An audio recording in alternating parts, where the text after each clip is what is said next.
Understanding having a leg up in English. Hello everyone, welcome to our English language learning series. Today, we're going to explore the phrase, having a leg up. This is a common expression in English, and understanding it can really enhance your conversational skills.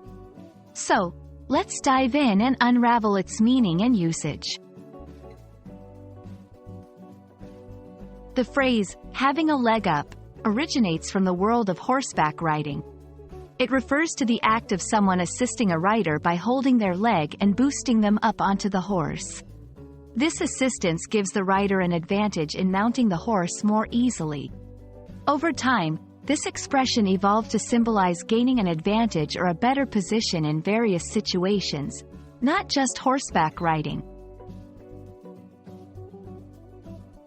In today's context, having a leg up means to have an advantage or a beneficial position in a situation. It implies that someone has a better chance of succeeding or is in a more favorable position compared to others. This advantage can come from various factors like experience, skills, resources, or even connections.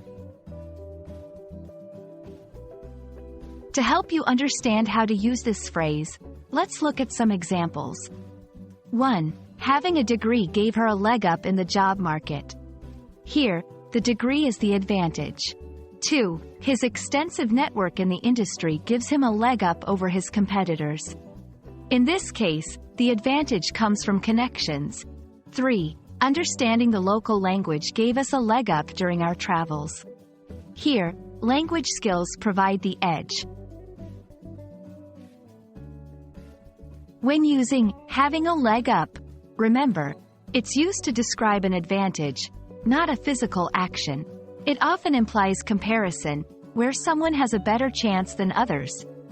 Avoid confusing it with literal meanings related to physical legs.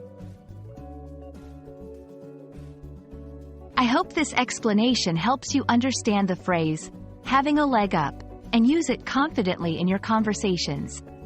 Remember, learning such phrases can give you a leg up in mastering the English language. Thank you for watching, and see you in our next video.